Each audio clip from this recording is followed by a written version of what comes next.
నమస్తే దూరదర్శన్ వార్తలకి స్వాగతం. నేను కావ్య. ముందుగా వార్తల్లోని ముఖ్యాంశాలు.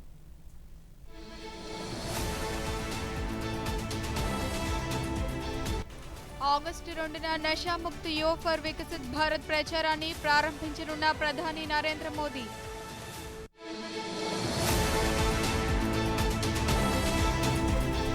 నషాముక్త్ భారత్ అభియాన్లో యువత పాలు పంచుకోవాలన్న కేంద్ర మంత్రి మన్సుఖ్ మాండవీయ.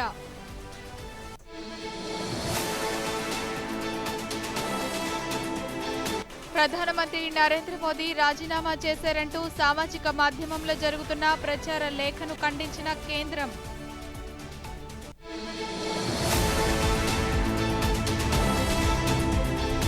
భోగాపురం అల్లూరి సీతారామరాజు అంతర్జాతీయ విమానాశ్రయ ప్రారంభోత్సవానికి విస్తృత ఏర్పాట్లు.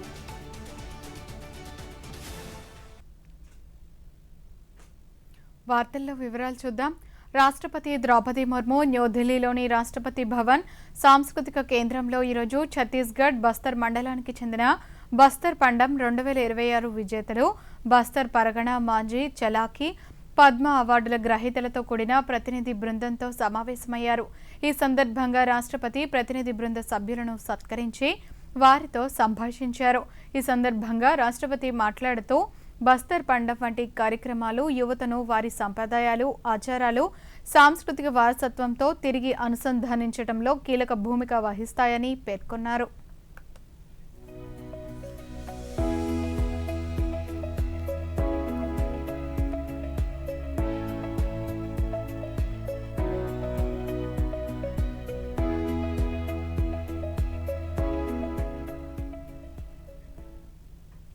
ప్రధానమంత్రి నరేంద్ర మోదీ ఆగస్టు 2వ తేదీ నషాముక్త యువ ఫర్ వికసిత్ భారత్ ప్రచారాన్ని అధికారికంగా ప్రారంభించనున్నారు.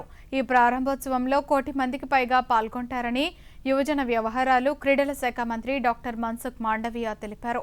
ఈ కార్యక్రమంలో పాల్గొనే వారందరూ నషాముక్త ప్రతిజ్ఞ కూడా చేస్తారని కేంద్ర మంత్రి తెలిపారు. వికసిత్ భారత్ కోసం నషాముక్త యువ ప్రచారం యువతను మాదక ద్రవ్యాల దుర్వినియోగానికి దూరంగా ఉండేలా ప్రోత్సహించే లక్ష్యంతో 100 వారాల పాటు దేశవ్యాప్తంగా జరిగే జన భాగస్వామ్య ఉద్యమం. ఇందులో ప్రతి ఆదివారం యువత నేతృత్వంలో జరిగే అవగాహన ప్రచారాలు, కమ్యూనిటీ ర్యాలీలు, నషాముక్త ప్రతిజ్ఞ ఉంటాయి.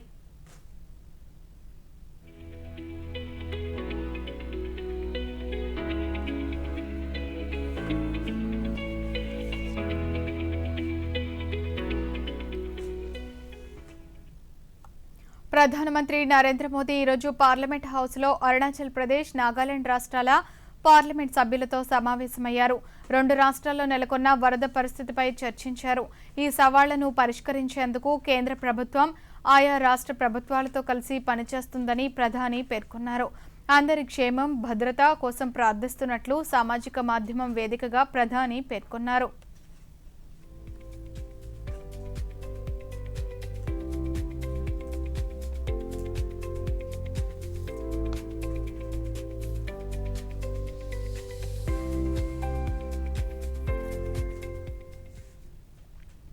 నషాముక్త భారత్ అభియాన్లో యువత పాలుపంచుకోవాలని కేంద్ర యువజన వ్యవహారాలు, క్రీడల శాఖ మంత్రి మన్సుఖ్ మాండవీయ పిలుపునిచ్చారు. మై భారత్ ఆధ్వర్యంలో నషాముక్త యువ ఫర్ వికసిత్ భారత్ కార్యక్రమంలో యువత చేరాలని సూచించారు. మత్తురహిత భారత్ నిర్మాణం కోసం యువత ముందుకు రావాలని విజ్ఞప్తి చేశారు. 2 अगस्त के दिन माननीय प्रधानमंत्री श्री नरेंद्र मोदी जी नशामुक्त युवा फॉर विकसित भारत संकल्प अभियान का शुभारंभ करेंगे। यहाँ एक दिन पर, एक समय पर 10,000 से ज़्यादा लोकेशन पर 1 करोड़ से ज़्यादा यूथ मोदी जी के साथ मिलकर नशामुक्त भारत बनाने का संकल्प लेंगे। मैं आप सभी युवाओं से आग्रह करता हूँ कि अभी माय भारत पोर्टल पर जाए और नशामुक्त भारत प्लेज लेकर विकसित भारत बनाने में अपना कंट्रीब्यूशन. ప్రధానమంత్రి నరేంద్ర మోదీ తన పదవికి రాజీనామా చేశారంటూ సామాజిక మాధ్యమంలో ప్రచారమవుతున్న లేఖను కేంద్ర ప్రభుత్వం తీవ్రంగా ఖండించింది. ఈ లేఖ నకిలీదని భారత పత్రికా సమాచార కార్యాలయం PIB స్పష్టం చేసింది. అదొక నకిలీ లేఖని, ప్రధాని సంతకం చేసిన అలాంటి లేఖ ఏదీ జారీ కాలేదని పీఐబీ ఫ్యాక్ట్ చెక్ స్పష్టం చేసింది. ఏదైనా ప్రచారాన్ని నమ్మడానికి ముందు అధికారికంగా ధృవీకరించుకోవాలని, ఏదైనా సమాచారం అనుమానాస్పదంగా అనిపించినప్పుడు సమాచారం ఇవ్వాలని పీఐబీ ఫ్యాక్ట్ చెక్ ప్రజలకు సూచించింది. ఈ తరహా ప్రచారాల పట్ల ప్రజలు అప్రమత్తంగా ఉండాలని సూచించింది.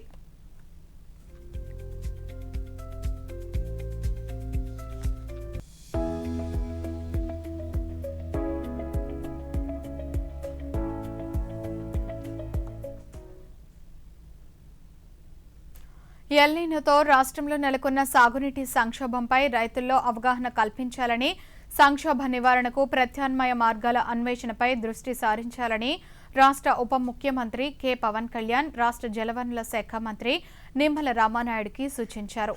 సాగునీటి ఎద్దడిపై రైతులు తీవ్ర ఆందోళనలో ఉన్నారని, వారికి పూర్తి స్థాయిలో అవగాహన కల్పించాల్సిన బాధ్యత అధికారులతో పాటు ప్రజాప్రతినిధులు కూడా తీసుకుంటే ఫలితం ఉంటుందని తెలిపారు. సూపర్ ఎల్నినో పరిస్థితుల కారణంగా రాష్ట్రంలో నెలకొన్న పరిస్థితులపై పవన్ కళ్యాణ్తో జలవనరుల శాఖ మంత్రి నిమ్మల రామానాయుడు ఈరోజు గుంటూరు జిల్లా మంగళగిరిలోని క్యాంపు కార్యాలయంలో సమావేశమై చర్చించారు. ప్రకృతి విపత్తుల కారణంగా రైతులు నష్టపోకుండా ప్రతి రైతు ప్రధానమంత్రి ఫసల్ బీమా యోజన కింద పంటలు బీమా చేయించుకునేలా అవగాహన కార్యక్రమాలు నిర్వహించాలని పేర్కొన్నారు.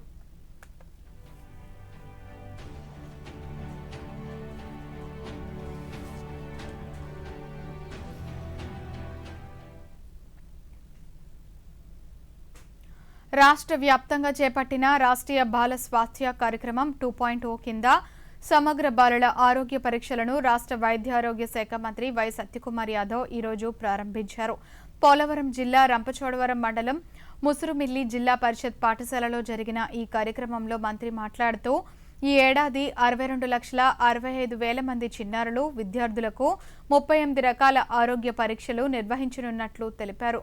తొలిసారిగా మధుమేహం, అధిక రక్తపోటు, మూత్రపిండాల వ్యాధులు, మూత్రపిండాలు, మూత్ర నాళాల్లో పుట్టుకతో వచ్చే లోపాలు, నిద్ర సమస్యలు, మొబైల్ ఫోన్ అధిక వినియోగంతో తలెత్తే సమస్యలు సహా 8 కొత్త ఆరోగ్య సమస్యలను పరీక్షల పరిధిలోకి తీసుకువచ్చినట్లు తెలిపారు. ఆరోగ్య సమస్యల ప్రారంభ దశలోనే గుర్తించి అవసరమైన వాటికి పూర్తిగా ఉచిత వైద్యం అందించడమే ప్రభుత్వ లక్ష్యమని మంత్రి పేర్కొన్నారు. దీని కారణంగా భవిష్యత్తులో రాబోయే 30 రకాల వ్యాధులు ఏవైతే ఉన్నాయో వాటిని గుర్తించడం ఆర్బీఎస్కే కార్యక్రమంలో భాగం. అయితే ఈ సంవత్సరం మరి 8 అంశాలను కూడా కొత్తగా చేర్చడం జరిగింది. అది hyper tension, diabetes, tonsils, mental issues, అదేవిధంగా సెల్ ఫోన్కి అడిక్షన్ టు సెల్ ఫోన్, ఇట్లాంటి వాటిని కూడా గుర్తించి 38 వాటిని చేర్చడం జరిగింది. దీంట్లో భాగంగా వీటిని పరీక్షలు నిర్వహించిన తర్వాత పిల్లలు ఎటువంటి వాటికి అనారోగ్యానికి గురవుతున్నారో చూసి వాటిని గుర్తించడం, తదనుగుణంగా రాష్ట్ర వ్యాప్తంగా ఉంటున్న 34 డిస్ట్రిక్ట్ అర్లీ రాయలసీమకు 2 భారీ రెన్యూవబుల్ ఎనర్జీ ప్రాజెక్టులు రానున్నాయి. కర్నూలు జిల్లాలో నిర్మించే సోలార్ విండ్ ప్రాజెక్టుకు రాష్ట్ర ఐటీ శాఖ మంత్రి నారా లోకేష్ ఈరోజు శంకుస్థాపన చేశారు. పత్తికొండ మండలం హోసూరులో భూమి పూజ చేశారు. 800 మెగావాట్ల సామర్థ్యంతో వీటిని నిర్మిస్తున్నారు. 5,750 కోట్లతో 3,462 ఎకరాల్లో ఈ 2 ప్రాజెక్టులు ఏర్పాటు చేస్తున్నారు. ఈ సందర్భంగా మంత్రి మాట్లాడుతూ ఈ రెన్యూవబుల్ ఎనర్జీ ప్రాజెక్టుల ద్వారా 4,000 మందికి ఉపాధి లభించనుందన్నారు. Farmer, no subsidy to below poverty line. So we have our commitments to farmers and certain communities, so we'll have to build it up. ఈ రోజు ప్రత్యేకంగా రెన్యూవబుల్ ఎనర్జీ పరిశ్రమలు కూడా తీసుకొస్తున్నాం. ఈ పరిశ్రమ వల్ల ఈరోజు ఇన్స్టలేషన్ వల్ల కన్స్ట్రక్షన్ అప్పుడు 4,000 మంది యువకులకి ఉద్యోగాలు వస్తాయి. ఈ 800 మెగావాట్ల ద్వారా 1,100 మంది రైతులకి 30 సంవత్సరాలు లీజ్ వాళ్ళే డైరెక్ట్ గా మీ అకౌంట్ లో వేయబోతున్నారు. నీట్ పేపర్ లీక్ వివాదంపై విద్యార్థుల ఆందోళన సందర్భంగా ఢిల్లీ జంతర్ మంతర్ వద్ద మోహరించిన ర్యాపిడ్ యాక్షన్ ఫోర్స్ మందుగుండు సామాగ్రి లాగ్ రికార్డులను భద్రపరచాలని సుప్రీంకోర్టు కేంద్రాన్ని కోరింది.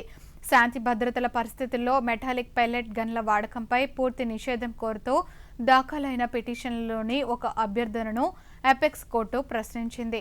ఇది bureau of police research and development సలహాను ప్రస్తావిస్తూ అసాధారణ పరిస్థితుల్లో పెల్లెట్ గన్లను ఉపయోగించే అధికారం పోలీసులకు ఉందని పేర్కొంది.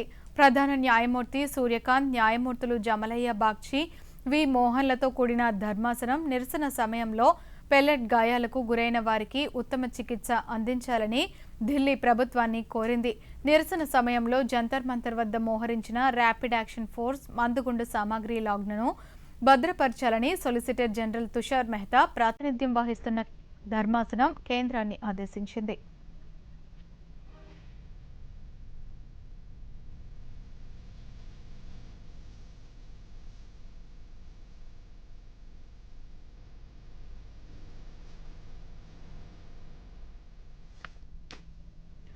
ఆగస్టు 1న విజయనగరం జిల్లా భోగాపురంలోని అల్లూరి సీతారామరాజు అంతర్జాతీయ విమానాశ్రయాన్ని ప్రధానమంత్రి నరేంద్ర మోదీ ప్రారంభించనున్న నేపథ్యంలో రాష్ట్ర ప్రభుత్వం విస్తృత ఏర్పాట్లు చేస్తోంది.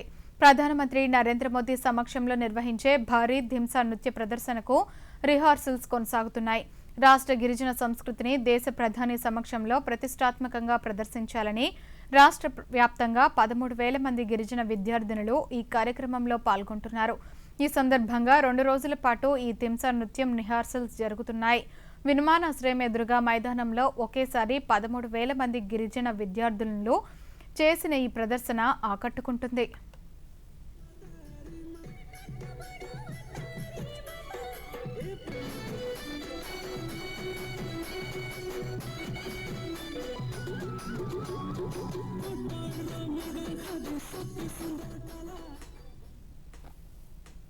ప్రజా సంక్షేమమే రాష్ట్ర ప్రభుత్వ ధ్యేయమని రాష్ట్ర ప్రభుత్వ విప్ కురపాం శాసనసభ్యురాలు తోయక జగదీశ్వరి అన్నారు.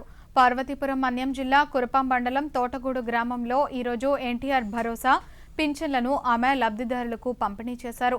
పింఛన్దారులకు ఇళ్లకు వెళ్లి స్వయంగా ఆమె పింఛన్ నగదును అందజేశారు. ఆగస్టు 1న భోగాపురం అంతర్జాతీయ విమానాశ్రయం ప్రారంభోత్సవ కార్యక్రమం జరగనున్న నేపథ్యంలో అదే రోజు పంపిణీ చేయాల్సిన ఎన్టీఆర్ భరోసా పింఛన్లను ముందస్తుగానే అందిస్తున్నట్లు తెలిపారు. వృద్ధులు, దివ్యాంగులు, ఇతర లబ్ధిదారులు ఎలాంటి అసౌకర్యం ఎదుర్కోకుండా ఉండాలనే ఉద్దేశంతో ప్రభుత్వం ఈ నిర్ణయం తీసుకుందని వివరించారు.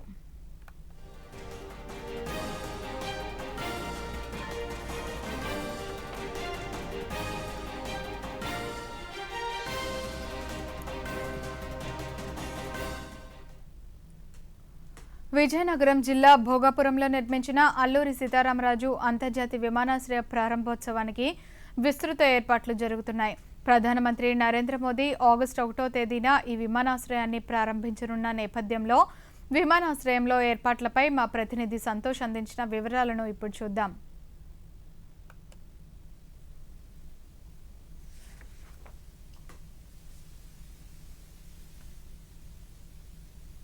అల్లూరి సీతారామరాజు భోగాపురం అంతర్జాతీయ విమానాశ్రయం ఆగస్టు 1వ తేదీన ప్రధాని మోదీ ప్రారంభించినటువంటి నేపథ్యంలో అన్ని శాఖల సమన్వయంతో జిల్లా యంత్రాంగం ఎంతో అప్రమత్తమైందని మనం చెప్పుకోవచ్చు. అయితే దాదాపు అన్ని ఏర్పాట్లు పూర్తయ్యాయని మనం చెప్పుకోవచ్చు. సుమారు 3 లక్షల మంది జనాభా ఈ యొక్క ప్రధాని మోదీ సభకు హాజరు కానున్నారు. ముఖ్యమంత్రి చంద్రబాబు వీడియో కాన్ఫరెన్స్ నిర్వహించి అన్ని రకాల ఏర్పాట్లను పర్యవేక్షించినటువంటి నేపథ్యంలో ఒక పక్క 13,000 మంది బాలికలతో దింసా నృత్యంతో ప్రధాని మోదీకి స్వాగతం పలకనున్నారు. ఒక పక్క ఆహ్లాదకరమైనటువంటి వాతావరణంలో భోగాపురం అంతర్జాతీయ విమానాశ్రయం ప్రారంభం అవుతున్నటువంటి నేపథ్యంలో అన్ని రకాల ఒక పక్క పర్యాటకంలోనూ అదేవిధంగా ఆర్థికంగా ఇంకో విధంగా చూసుకున్నట్లయితే అన్ని రకాల అభివృద్ధిలో కూడా ముందంజ ఉందనే మనం చెప్పుకోవచ్చు. ఒక పక్క ఉత్తరాంధ్ర ప్రజల కళ నెరవేరిందని ఒక పక్క రైతులు కూడా హర్షం వ్యక్తం చేస్తున్నారు. విజయనగరం జిల్లా భోగాపురంలో నిర్మించిన అల్లూరి సీతారామరాజు అంతర్జాతీయ విమానాశ్రయం ప్రారంభోత్సవం నేపథ్యంలో విమానాశ్రయం అందుబాటులోకి రావటం పట్ల ఉత్తరాంధ్ర ప్రజలు హర్షం వ్యక్తం చేస్తున్నారు. ఆ విశేషాలేంటో ఇప్పుడు చూద్దాం.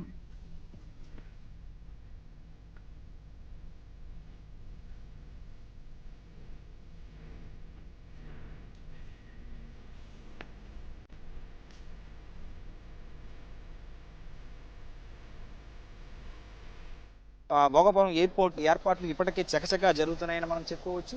ఈ ఏరియాకి సంబంధించినటువంటి రైతులు మన పక్కనే ఉన్నారు. సార్ చెప్పండి, అసలు భోగాపురం ఎయిర్పోర్ట్ రావడం మీకు ఏ విధంగా అనిపిస్తుంది? ఇది చాలా ఆనందదాయకంగా ఉందండి. ఉత్తరాంధ్రకి ఒక మణిరత్నంలా మాకు ఈ ఎయిర్పోర్ట్ చాలా ఆనందం, ఎంత ఆనందం ఉందంటే అంత ఆనందం ఉంది. మా యువతకి చాలా ఉపయోగాలు, ఉపాధి అన్ని కూడా మాకు ఇక్కడ కల్పించడం జరుగుతూ వస్తుంది. దీనివల్ల ఏంటంటే బలహీన వర్గాలన్నీ కూడా ఈరోజు ఆర్థికంగా, సామాజికంగా కూడా ఇక్కడ అభివృద్ధి చెందడానికి ఈ ఎయిర్పోర్ట్ మాకు ఎంతో దోహదపడుతుంది. సో ఈ మ్యాన్ పవర్ అనేది చాలా తక్కువ అమౌంట్ తోనే ఎక్కడైనా జనరేట్ చేయగలమంటే కనుక అది ఉత్తరాంధ్ర. కాబట్టి ఇక్కడ నుంచి చాలా మంది వర్క్ ఫోర్స్, లేబర్ కానీ, మ్యాన్ పవర్ కానీ ఇక్కడ ఉత్తరాంధ్ర నుంచి వలసలు తీసుకువెళ్లి ఎక్కడెక్కడో పనిచేయాల్సిన అవసరం వచ్చింది. కానీ ఈ భోగాపురంలో నిర్మించిన ఎయిర్పోర్ట్ వల్ల ఉత్తరాంధ్రకు ఒక గేట్ వే ఓపెన్ అయిందని మేము భావిస్తున్నాం. ఈ గేట్ వే కూడా నామకరణం అల్లూరి సీతారామరాజు గారి పేరు పెట్టడం అనేది మాకు చాలా గర్వకారణంగా ఉంది. ఎందుకంటే అల్లూరి గారు పుట్టింది భీమిలి నియోజకవర్గం పాండ్రంగ్ అనే గ్రామంలో, వారి స్వస్థలం. అదేవిధంగా మన భారతదేశ చరిత్రలోనే ఎప్పుడు కూడా మర్చిపోలేని ఒక స్వతంత్ర సమర యోధుడు. సో వారి పేరు పెట్టడం, అదేవిధంగా వారు ఎవరి కోసమైతే మనకు పాటుపడ్డారో అలాంటి ఉత్తరాంధ్ర ప్రజలకి ఇది ఒక జీవనోపాధి కావడం అనేది. వార్తల్లో చిన్న విరామం.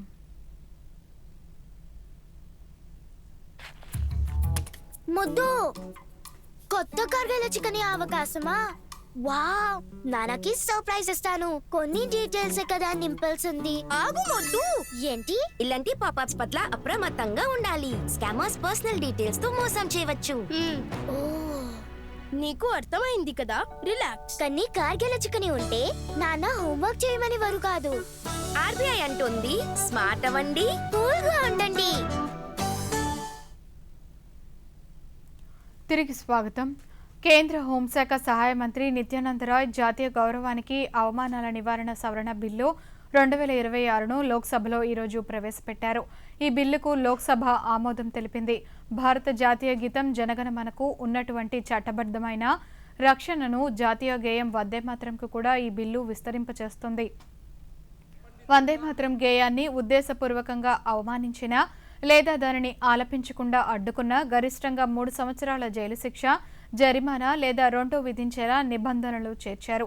ఈ బిల్లు ద్వారా జాతీయ గౌరవానికి అవమానాల నివారణ చట్టం 1971లోని సెక్షన్ 3ను సవరించనున్నారు.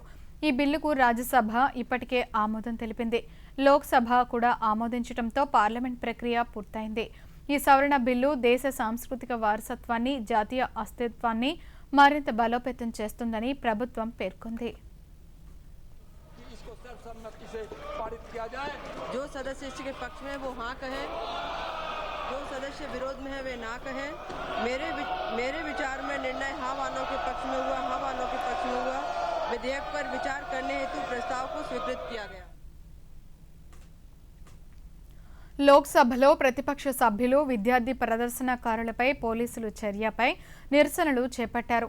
ఈ నేపథ్యంలో మధ్యాహ్నం సభ పలు దశల్లో సాగింది. మంత్రులు అవసరమైన పార్లమెంటరీ పత్రాలను టేబుల్పై ఉంచారు. అయితే తీవ్రమైన ప్రతిపక్షాల నిరసనల మధ్య సభా కార్యకలాపాలకు అంతరాయం ఏర్పడింది. సభ అధ్యక్షులు సంధ్యారే సభా నియమాలను పాటించాల్సిందిగా కోరారు. అయితే గందరగోళం కొనసాగటం వల్ల 30 నిమిషాల క్లుప్త వాయిదా తర్వాత లోక్సభ తిరిగి 3 గంటల 30 నిమిషాలకు పునః ప్రారంభమైంది. సభ్యులు కనెమొలి, సంబిత్ పాత్ర ప్రసంగాలతో కూడిన సంక్షిప్త చర్చ తర్వాత వందేమాతర గేయాన్ని అవమానించడాన్ని నేరంగా పరిగణించే జాతీయ గౌరవ సవరణ బిల్లు 2026ను లోక్సభ అధికారికంగా ఆమోదించింది. 3 గంటల 45 నిమిషాలకు సభ కార్యకలాపాలు ఈ రోజుకు వాయిదా పడ్డాయి. లోక్సభ రేపు ఉదయం 11 గంటలకు తిరిగి సమావేశం కానుంది. स्वीकृत हुआ, विधेयक पारित हुआ. सभा की कार्यवाही कल शुक्रवार दिनांक 31 जुलाई 2026 को प्रातः 11 बजे तक के लिए स्थगित की जाती है. రాజ్యసభ ఈరోజు పబ్లిక్ పరీక్షల అక్రమ పద్ధతుల నివారణ సవరణ బిల్లు 2026ను పరిశీలన ఆమోదం కోసం చేపట్టింది. ఈ బిల్లును లోక్సభ ఇప్పటికే నిన్న ఆమోదించింది. మధ్యాహ్న భోజన విరామం తర్వాత సభ తిరిగి సమావేశమైనప్పుడు కేంద్ర శాస్త్ర సాంకేతిక సహాయ మంత్రి డాక్టర్ జితేంద్ర సింగ్ ఈ బిల్లును ప్రవేశపెట్టారు. ఈ బిల్లుపై చర్చకు 7 గంటల సమయం కేటాయించినట్లు చైర్మన్ సిపి రాధాకృష్ణన్ తెలిపారు. బిల్లును ప్రవేశపెడుతూ దేశంలోని విద్యార్థులు, యువత సంక్షేమాన్ని కాపాడాలనే ప్రభుత్వ నిబద్ధతను డాక్టర్ జితేంద్ర సింగ్ పునరుద్ఘాటించారు. కొత్త చట్టం ప్రకారం ఛార్జిషీట్ దాఖలు చేసిన తర్వాత 2 నెలల్లోపు దర్యాప్తును, అలాగే 3 నెలల్లోపు విచారణను పూర్తి చేయాల్సి ఉంటుందని ఆయన పేర్కొన్నారు. Amendment Bill 2026. Chairman, sir, with your kind permission, I rise to move that the Public Examinations Prevention of Unfair Means Amendment Bill 2026, as passed by the Lok Sabha, may be taken into consideration. కేంద్ర రక్షణ మంత్రి రాజ్నాథ్ సింగ్ సముద్ర ప్రదక్షిణ యాత్రను విజయవంతంగా పూర్తి చేసిన త్రివిధ దళాలకు చెందిన మహిళా బృందంతో సమావేశమయ్యారు. ఈ సందర్భంగా భారత సైన్యంలోని 9 మంది మహిళా అధికారులను ఆయన సత్కరించారు. సముద్ర ప్రదక్షిణ 4 మహాసముద్రాల మీదుగా 314 రోజుల పాటు 25,500 నాటికల్ మైళ్ల ప్రయాణంతో కూడుకుంది. ఈ సాహసయాత్ర నారీ శక్తి త్రిసేవ భాగస్వామ్యతతో పాటు భారతదేశ సముద్ర నైపుణ్యానికి నిదర్శనగా నిలుస్తుంది. ఈ సందర్భంగా రక్షణ మంత్రి మాట్లాడుతూ ఈ విజయం ప్రతి భారతీయునికి స్ఫూర్తినిస్తుందని వెల్లడించారు.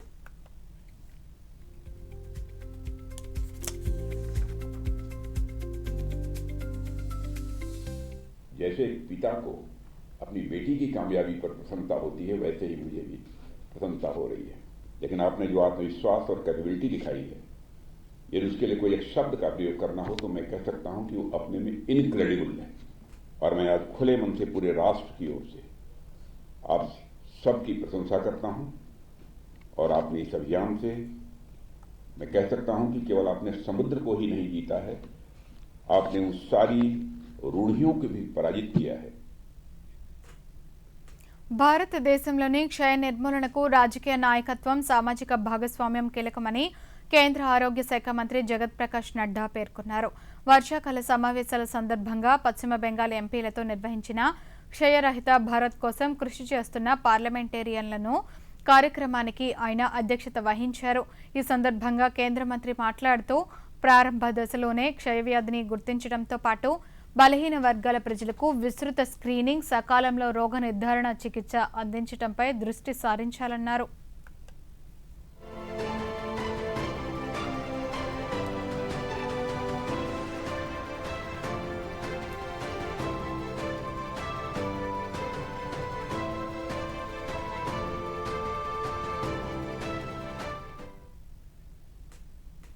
ప్రధాని నరేంద్ర మోదీకి సంబంధించిన ఫేస్బుక్ పోస్టుల వివాదం నేపథ్యంలో మెటా సంస్థ అగ్ర నాయకత్వానికి కేంద్ర ప్రభుత్వం సమన్లు జారీ చేసింది.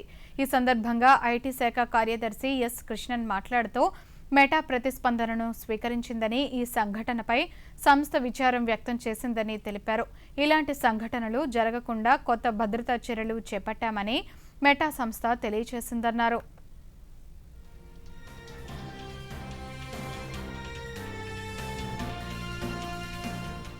We've asked them to come in at the highest level and explain what is happening and why, and they have agreed to come and, well, I mean, they have to, but they will be coming and explaining what the situation is. We want to have both a policy level understanding and a technical understanding of the issues, and also an adaptation to the kind of concerns that India. Indore నగరం స్థానిక యువత సహకారంతో వాతావరణ మార్పులను తట్టుకునే జీవ వైవిధ్యం గల పట్టణ పర్యావరణాన్ని చురుకుగా నిర్మిస్తోంది. పురపాలక సంస్థలు, పౌర సంఘాల సహకార వేదికల ద్వారా యువత పర్యావరణ విధానాలను నేరుగా ప్రభావితం చేస్తూ ప్రత్యక్ష పర్యావరణ పునరుద్ధరణను ముందుకు నడిపిస్తున్నారు.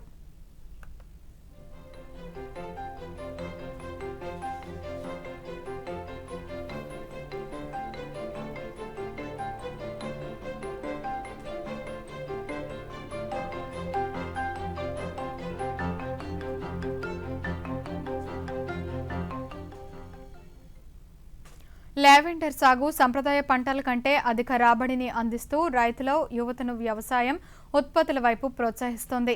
లావెండర్తో తయారు చేసిన నూనె, సబ్బులు, షాంపూలు, కేశ సంరక్షణ ఉత్పత్తులు అధిక రాబడిని అందిస్తున్నాయి.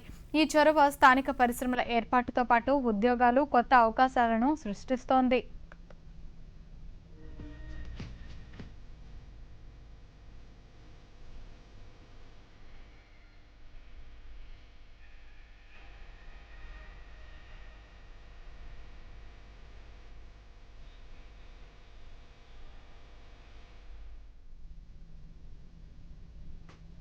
అధిక వోల్టేజ్ ఎలక్ట్రిక్ మోటార్ సైకిళ్ల నుండి ఐఐటి మద్రాస్ స్టార్టప్ అభివృద్ధి చేసిన ఎలక్ట్రిక్ ఎయిర్ టాక్సీల వరకు ఆవిష్కరణల రవాణా రంగాన్ని మరింత ఆధునీకరిస్తున్నాయి.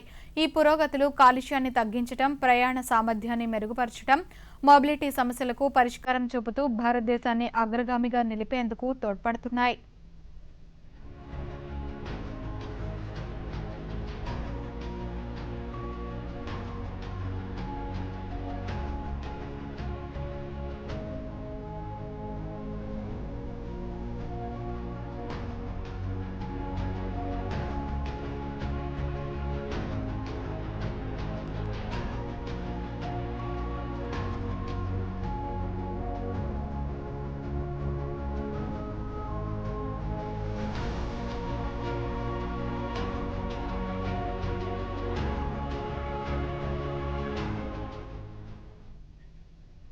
రాజస్థాన్లోని డీగ్ జిల్లాలో ముడియా పూర్ణిమ ఉత్సవాన్ని ఘనంగా నిర్వహిస్తున్నారు. ఈ ఆధ్యాత్మిక సమ్మేళనంలో గోవర్ధన పర్వతం చుట్టూ చేసే 7 కోసుల ప్రదక్షిణను భక్తులు అత్యంత పవిత్రమైన కృతువుగా పరిగణిస్తారు. ప్రతి ఏటా దేశవ్యాప్తంగా ఉన్న లక్షలాది మంది భక్తులు ముడియా పూర్ణిమ ఉత్సవంలో పాల్గొనేందుకు ఉత్తర భారతదేశంలోని మధుర, డీగ్ ప్రాంతాలకు తరలివస్తారు. ఈ ఉత్సవం ప్రధానంగా ఉత్తరప్రదేశ్లోని మధురలో పవిత్రమైన గోవర్ధన పర్వతం కేంద్రంగా జరుగుతున్నప్పటికీ ప్రదక్షిణ పరిధి రాజస్థాన్లోని డీగ్ జిల్లా వరకు విస్తరించింది.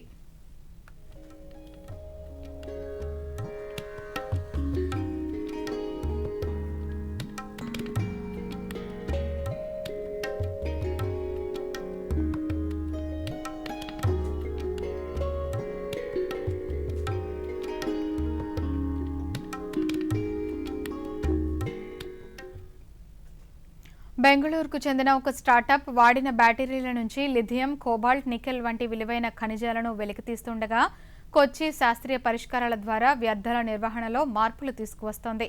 ఈ సాంకేతికత ఆవిష్కరణలు వ్యర్థాలను వనరులుగా మార్చడానికి, ఉద్యోగాలను సృష్టించడంతో పాటు సుస్థిర అభివృద్ధికి తోడ్పడుతున్నాయి.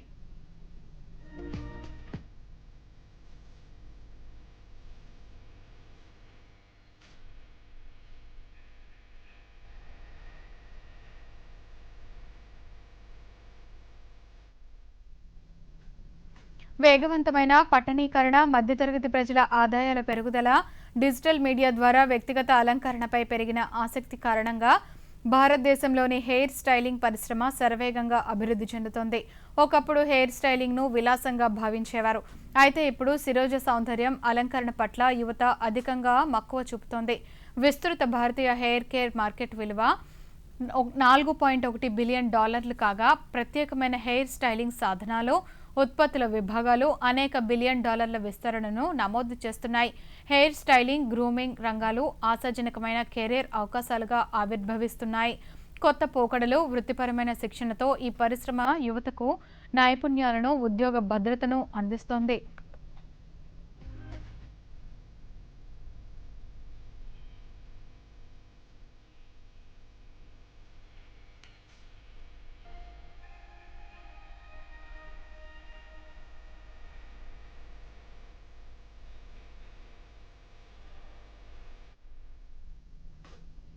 వార్తలు ముగించే ముందు ముఖ్యాంశాలు మరోసారి.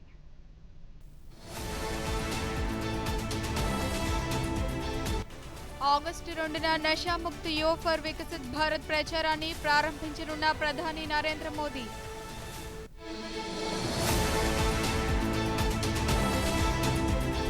నషాముక్త భారత్ అభియాన్లో యువత పాలు పంచుకోవాలన్న కేంద్ర మంత్రి మన్సుఖ్ మాండవీయ.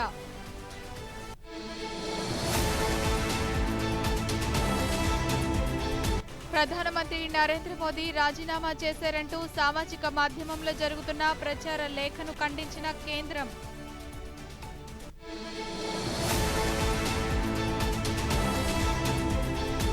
భోగాపురం అల్లూరి సీతారామరాజు అంతర్జాతీయ విమానాశ్రయ ప్రారంభోత్సవానికి విస్తృత ఏర్పాట్లు.